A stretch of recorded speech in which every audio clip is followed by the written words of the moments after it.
Nos encontramos con el señor Iván Lanegra, viceministro de Interculturalidad. Bienvenido, Iván. Bueno, muchas gracias por la invitación. ¿Cómo estás, Iván? Muy bien. Iván, como siempre un gusto tenerte por acá. Queríamos invitarte en esta ocasión porque hay, digamos, mucha expectativa por este tema de la ley de consulta previa y sobre todo por el tema de la lista, ¿no? Definitivamente, no solamente las empresas mineras, sino en general, las empresas quieren saber, quieren tenerlo todo ya definido, ¿no? Cuéntanos cuál es este retraso en la publicación de la ley. Sí, a ver, nosotros publicamos en mayo del 2012 una directiva, de acuerdo con lo que el reglamento de la ley de consulta establecía. Esta directiva fijaba la manera en la cual había que elaborar la base de datos de pueblos indígenas. Es decir, las reglas para la identificación y para la preparación de la información que la base de datos debía contener.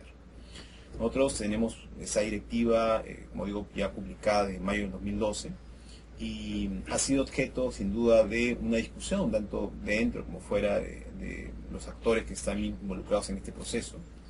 Y ha habido sin duda algunos actores que han planteado algunas críticas, cuestionamientos, en un sentido o en otro, al contenido de la directiva, ¿no? La directiva que está haciendo. La directiva que sirve de base para hacer la base de datos, ¿no? Es decir, la que establece la metodología y las reglas básicas para la elaboración de la base de datos. Entonces nosotros creemos que esta directiva está bien hecha, nosotros creemos que es una directiva que se fundamenta en lo que el convenio 69 establece, que se fundamenta en lo que la ley de consulta peruana y su reglamento señala. Y esto es tan cierto que hace poco la Comisión de Expertos en Aplicación de los Convenios y Recomendaciones de la OIT, que es el órgano que se encarga de evaluar periódicamente cómo los países van cumpliendo con los convenios de la OIT, ha señalado para el caso del Perú que la base de datos y por tanto la directiva que le sirve de fundamento es un instrumento valioso que va a ayudar al proceso de implementación de la consulta. Sin embargo, es cierto, ha habido en los últimos meses mucho debate, mucha discusión respecto al contenido. Nosotros como Ministerio de Cultura hemos defendido la corrección de la directiva, pero en el mes de diciembre del año pasado se planteó una demanda, una acción popular en contra de la directiva. Es decir, esa norma de mayo del 2012 ha sido objeto de una acción legal. Que esta se basa, su fundamento es el señalar que algunos aspectos de esta directiva irían en contra de lo que el convenio 69 establece. Y que, por ejemplo, el pedir como un indicador importante de diversidad cultural el tema de la lengua, el que las personas tengan una lengua indígena como un indicador de diversidad cultural, es incorrecto, que eso no está en el convenio 69 y por lo tanto no se puede exigir. Entonces nosotros hemos sin duda recogido esta acción, hemos consultado con todos los expertos legales que ven esos temas y la consecuencia legal de si finalmente el juez llegara a la conclusión de que esta demanda es fundada en todo o en parte, obligaría a tener que ajustar la base nuevamente a nuevos criterios o a no tomar en cuenta los criterios que se habían señalado y que han sido cuestionados. ¿Qué significaría? Implicaría rehacer alguna parte o buena parte de la información que está contenida en esta base de datos.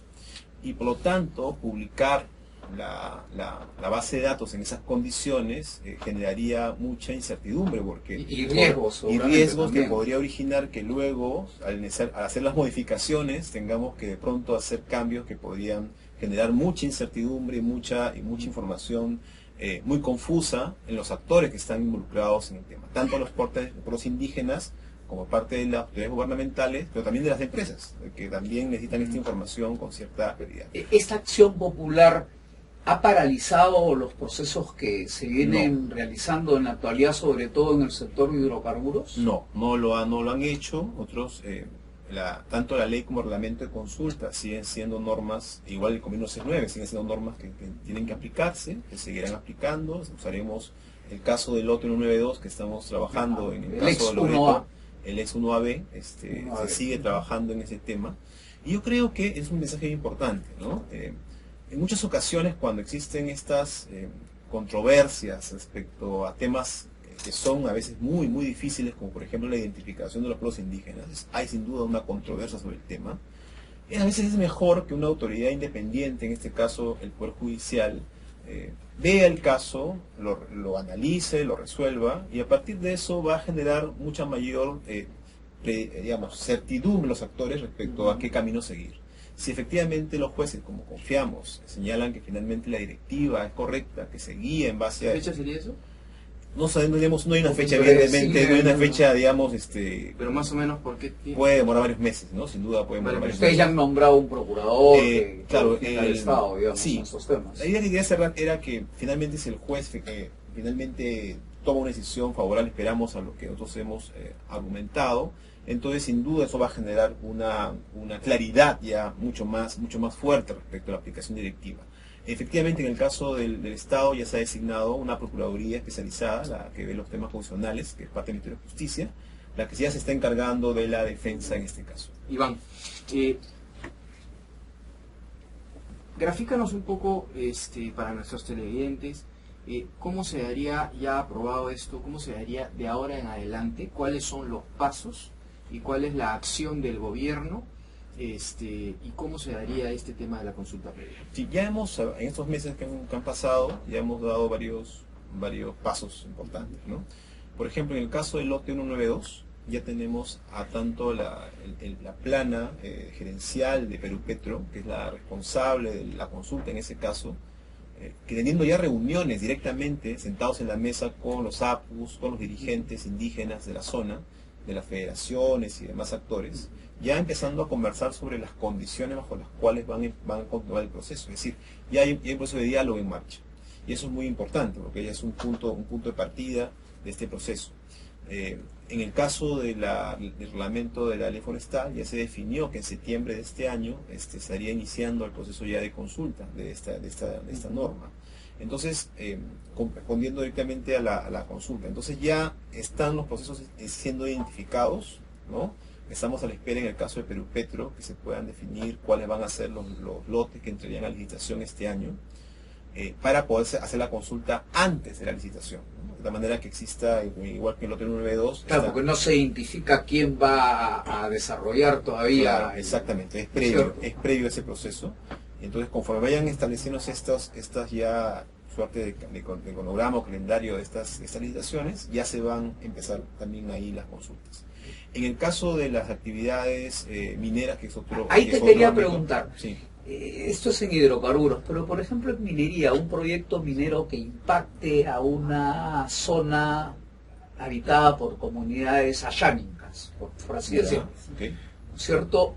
¿Cómo se desarrollaría este proceso? Porque se identifica qué compañía minera tiene interés en desarrollar el proyecto. Sí, el Estado se reúne con la comunidad y se sientan a dialogar. Sí. ¿En qué momento interviene la minera? A ver, para empezar, el Estado tiene dos momentos en los cuales interviene, en el caso de proyectos vinculados con minería, ¿no? Hay un momento en el cual, previo a iniciar la exploración de las actividades, pero que eso tiene que estar vinculado con la posibilidad de una afectación directa a derechos de los pueblos indígenas como consecuencia de la exploración. Si es que ocurriera ese caso, entonces hay un momento primero de consulta. Y luego dice la propia norma, el convenio 69, que tiene que haber otro momento previo a la actividad de explotación, ¿no? Esos elementos ya están recogidos en las normas internas del Ministerio de Energía y Minas, han identificado estos dos momentos. Entonces es un primer paso. El siguiente paso efectivamente es la participación de los actores, ¿no? La consulta es entre el Estado y las comunidades, los pueblos indígenas a través de sus organizaciones representativas. Y efectivamente la empresa en principio no es parte de ese proceso de diálogo, claro, no es parte directa, no es el Estado y los pueblos indígenas. Pero es evidente que la empresa está muy interesada en que el proceso de consulta se lleve bien y que además tenga toda la información. Como cualquier empresario inversionista. Como cualquier inversionista. Claro, entonces, no ser un convidado de piedra. Está completamente interesado. Dar a conocer las bondades. Exactamente. Entonces, el propio reglamento establece con claridad que cualquiera de dos partes, sea el Estado o sea las organizaciones, pueden invitar y pueden solicitar a la empresa en cualquier momento del proceso, en cualquier etapa del proceso, para que participe, brindando información, evaluando con ellos, por ejemplo, cambios que se requieran hacer, sin que ello implique signifique vinculación, que sea parte del proceso. Las partes son siempre dos, pero la empresa tiene la posibilidad de acercarse para brindar toda la información y hacer, por ejemplo, ajustes en los proyectos que cumplan con los pedidos, las recomendaciones que del proceso de diálogo se produzca. Estupendo, excelente, y esperemos que el gobierno, en el momento que culmine y si tiene una vez habiendo llevado a cabo el diálogo y tiene la potestad de tomar una decisión, esperemos que el gobierno sea también haga cumplir la ley, ¿no? Que es dentro de las cosas que hoy en día tanto necesitamos, ¿no? Sí, yo quisiera simplemente decir que es muy importante, el Estado de Derecho establece estos mecanismos de protección y de sienta derechos. jurisprudencia además. Entonces está bien que se planteen a veces demandas de ese tipo que ayudan al proceso, pero eso sí es muy importante, no debe paralizarse las consultas. Creo que esa es una ley muy importante y que exige que se siga trabajando en esto y que se sigan haciendo consultas en el país. El diálogo es la única manera de sacar adelante el país de todas maneras. Hay que entendernos. Muchísimas gracias, Iván, por estar con nosotros y te esperamos en otra oportunidad. Hasta pronto. Gracias. Estuvo con nosotros Iván La Negra, pausa y regresamos.